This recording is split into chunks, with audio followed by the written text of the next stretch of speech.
హైదరాబాద్ను స్మార్ట్ సిటీగా మార్చిన ఘనత కేంద్రంలోని బీజేపీ సర్కార్దే అన్నారు బండి సంజయ్. మాజీ ఎంపీ వినోద్ కుమార్ కు స్థానిక సమస్యలపై అవగాహన లేదన్నారు. 10 ఏళ్లు ప్రభుత్వంలో ఉన్న కేసీఆర్ వరంగల్ కరీంనగర్ రోడ్డు ఎందుకు అభివృద్ధి చేయలేదని ప్రశ్నించారు. భద్రాచలంలో 7 మండలాలను ఆంధ్రలో కలిపిరు అని చెప్పి మాట్లాడాను. కలిపింది ఎవరు? కేసీఆర్ కలిపాడు. కేసీఆర్ పనే అది. కలిపింది కేసీఆర్ పనే.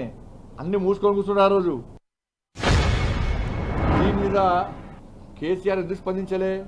ఈ మేధావి ఎందుకు స్పందించలే? ఇది ఎవరి మీద అవినీతి ఆరోపణలు? ఈ ఆరోపణలు ఎవరి మీద వచ్చినాయి?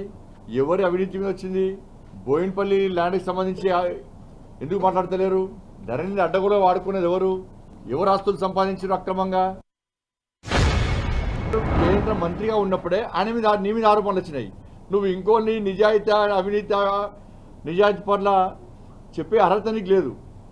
అసలు నువ్వు పెద్ద అవినీతి పరువు. నువ్వు ఈ కాళేశ్వరం ఇవన్నీ తర్వాత, తెలంగాణ దోచుకున్న తర్వాత, కానీ దానికంటే ముందు నువ్వు కేంద్ర మంత్రిగా ఉన్నప్పుడు నీ మీద సహారా కేసు మీద ఆరోపణలు వచ్చినా లేవా?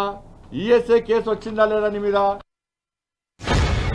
నీ ముఖం పెట్టుకొని వినోద్ కుమార్ గారు ఓట్లు ఏమని దొరికితే ప్రజలు 1,00,000 ఓట్ల మెజార్టీతో నన్ను గెలిపించరు అని ఓటేరు.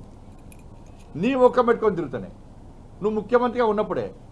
ఇప్పుడు నీ ముఖం చెల్లని రూపాయి అయిపోయింది. ఇది నీకు చూసి ఎవడు ఓడతాడు? పాపం ఆయనకు 5-10 ఓట్లు పడతాయి వచ్చు. ఆయనకు కేసీఆర్ ముఖం పెట్టుకుంటే ఆయన ఓట్లు పడాయి. నువ్వు 10 సంవత్సరాలు ఇక్కడ ఎంపీ ఉన్నావు కదా. నువ్వు కరీంనగర్ వరంగల్ రోడ్కు బడ్జెట్ కేటాయించే ప్రయత్నం చేసినావా?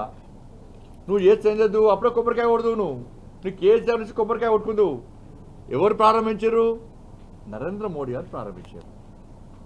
వరంగల్ నుంచి నేను ప్రారంభింపజేసిన నిధులు నేను విడుదల చేసిన. నువ్వు ఏం చేయనప్పుడే గిన్ని చెప్పుకుంటున్నావు. నువ్వు చేస్తా నువ్వు ఊకుందు. అబ్బో.